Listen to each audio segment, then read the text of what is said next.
오늘의 본문 말씀을 통해서 수학할 것이 많다라는 그 말씀을 통해서 예수님을 믿고 구원받는 자가 많은 세상, 이 요감에 살고 있는 우리들의 어떤 믿음을 가지고 어떤 마음을 가져야 되는지 다시 한번 확인하고자 합니다.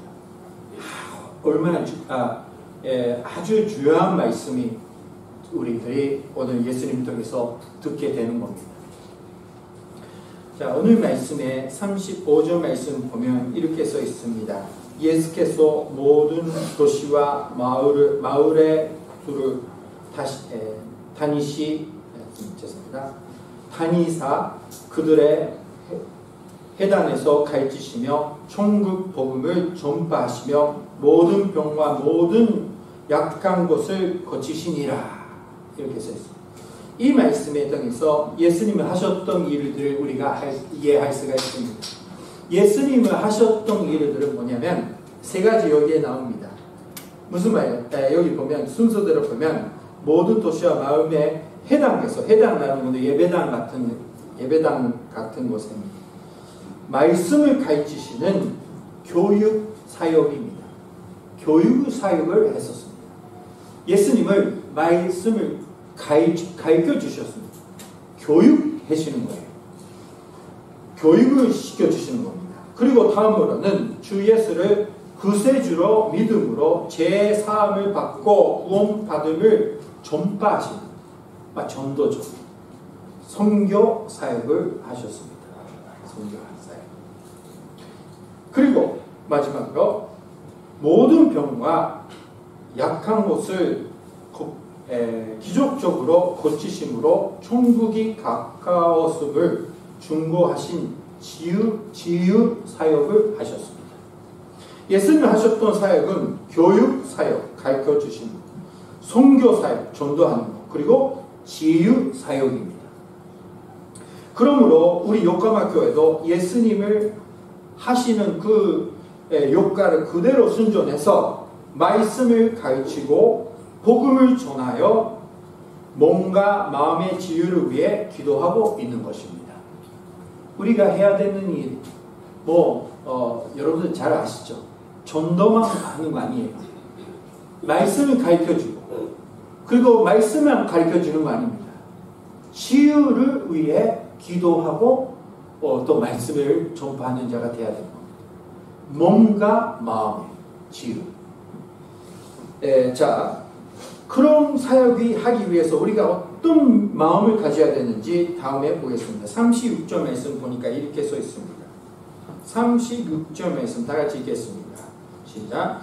무리를 보시고 불쌍히 여기시니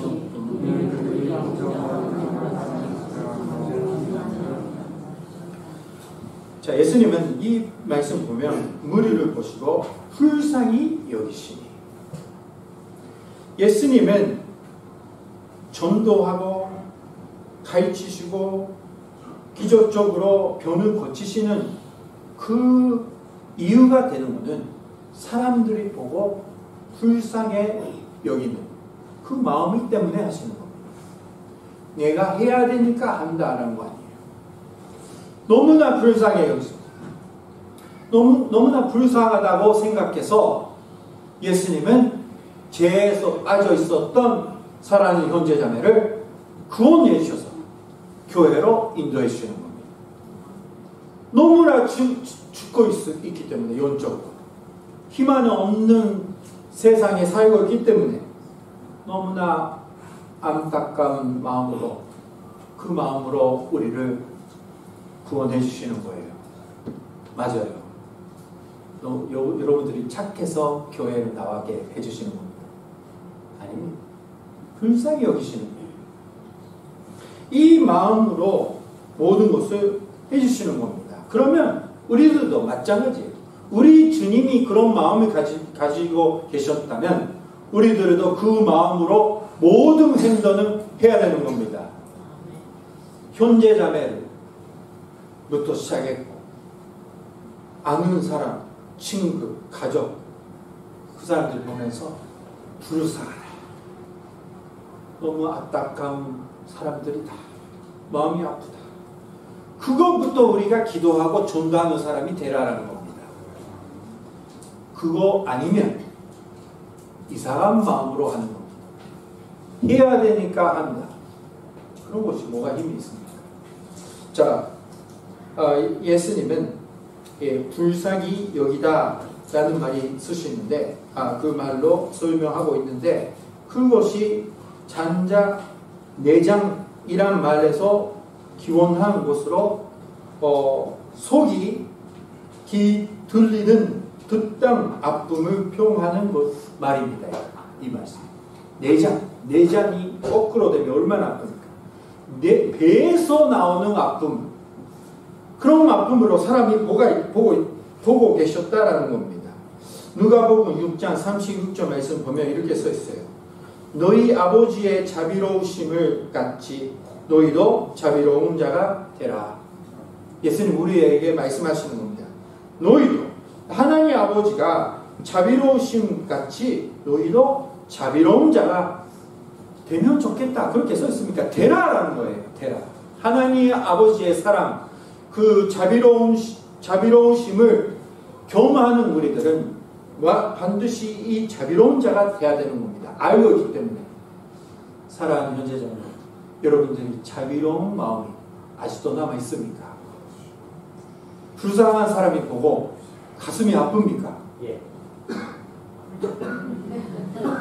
진짜 아파? 아파요? 진짜 아픕니다. 그거는 교회 안에서 생각하면 제일 싫습니다. 교회 안에는 우리는 한 몸이 되어 있는 형제자매 가족입니다. 교회 형제자매를 생각하면 마음이 아픕니까? 교회 자매가 너무나 어렵게 살면서 고생하면서 사는 사람 보면 마음이 아파요.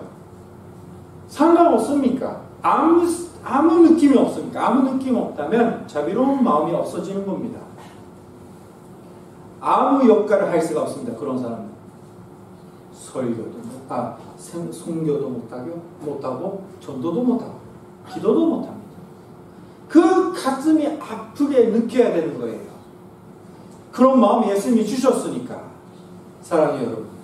지금 이 중요한 말씀을 드리고 있는데도 다른 일을 하고 있는 형제자매가 있어요. 마음이 어디 갔습니까? 마음이 어디 있습니까? 사랑하는 형제자매.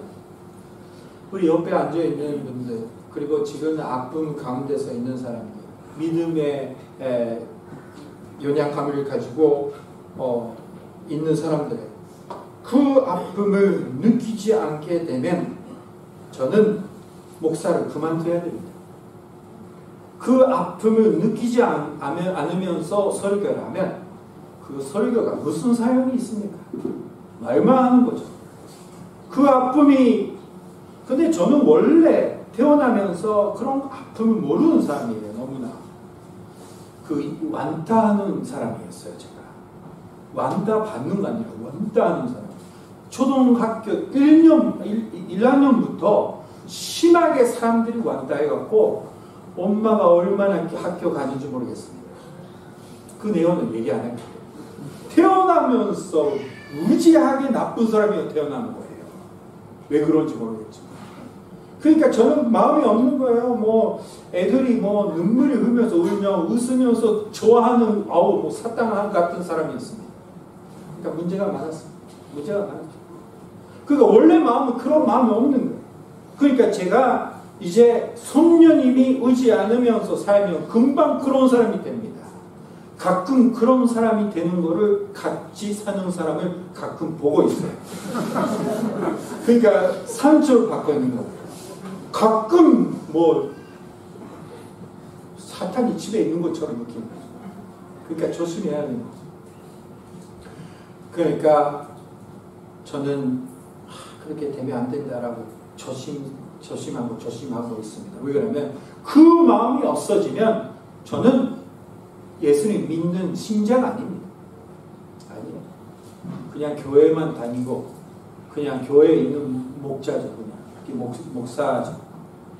그 마음으로 나오는 거로 통해서 저는 말씀을 전파해야 되는 겁니다. 여러분들도 마찬가지예요. 남아있습니까? 아직도?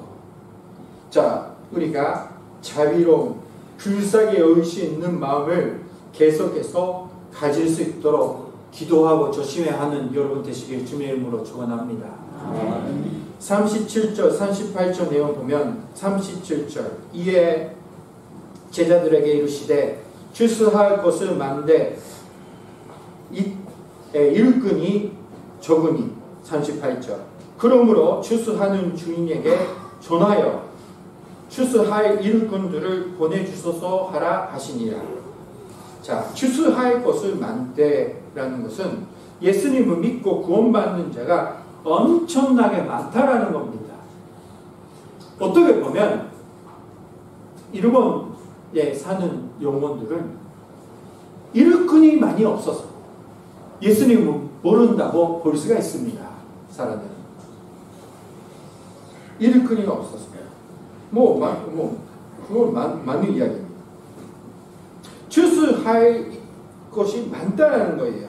그래서 우리들은 추수할 일꾼을 보내주소서라고 기도하는 우리 한 사람의 한 사람이 되어야 되는 겁니다. 우리는 이제 이런 예수님이 가르쳐 주시는 그런 전체적으로 해야 되는 기도를 다 함께 하는 교회로 선전돼야 됩니다. 지금까지 우리는 개인 기도만 하고 있었어요. 그러나 이제 우리는 선전되었습니다. 하나님께 다 맡겼습니다. 그러니까 이제부터는 우리는 이제 요코하마 지역을 위해서 하나님이 보내주셨으니까 함께 일꾼을 보내주세요라고 기도하는 우리 한 사람이 되어야 되는 겁니다. 일꾼을 보내주세요. 그리고 이 말씀은 로마서 10장 15절 말씀의 전반 부분 보면 이렇게 써 있어요. 보내심을 받지 아니하였으면 어찌 전파하리요? 무슨 말이냐면 예수님을 보내주시지 않으면 누가 전도할 수 있습니까? 라는 뜻입니다.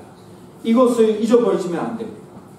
우리는 전도나 해야지 전도해야지 해갖고 스스로 전도해도 잘 할 수가 없어요. 왜 그러면 예수님은 이런 방법을 쓰지 않습니다. 먼저 우리를 파송시켜 주십니다. 보내주셔야 목회자가 되고 보내주셔야 선교사가 되고 보내주셔야 전도하는 사람이 될 수가 있는 거예요. 사랑하는 형제자매도 예수님을 보내주셔야 전도를 하고 기도를 하고 말씀을 가르쳐 주실 수 있는 사람이 되는 겁니다. 먼저 예수님 보내주셔야 되는 거예요. 이미 예수님을 보내주셨습니다. 한 사람 한 사람. 오늘의 중요한 것은 다시 한번 나를 확실하게 보내주세요. 가족 안으로. 사랑하는 형제자매, 우리 가족들에게 말씀을 전파 못하는 것은 보내주셨다라는 그 기름이 없어서 그런 겁니다. 기름을 부어주셔야 되는 거예요. 전파, 선교사로 보내주셔야 돼요. 직장 다닐 때 그 직장에 예수님을 보내주셔야 해요. 예수님을 보내주시는 사람으로서 살 수가 있는 겁니다. 이거를 잊어버리면 안 돼요. 자, 38절에 다시 돌아가겠습니다. 그러므로 추수하는 주인에게 전하여 추수할 일꾼을 보내주소서. 일단 많은 일꾼 보내주세요 라고 기도하면서 나를 그런 일꾼으로 보내주세요 라고 기도하는 여러분 되시길 주님의 이름으로 축원합니다. 이제 개인 신앙생활에서 벗어나가지고 예수님의 우리들에게 건돈제에 주시는 이 사명을 따라가는 교회가 돼야 됩니다. 이제. 다 하나님이 우리들의 개인적인 문제를 해결해 주셨잖아요.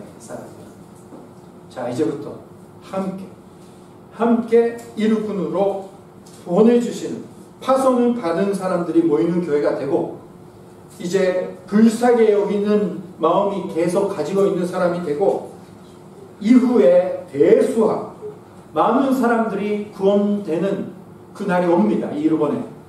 그날에 대비하는 우리 요코하마 교회가 되시길 주님의 이름으로 축원합니다. 기도하시겠습니다. 오늘 있으시겠습니다. 아이스 릴칸스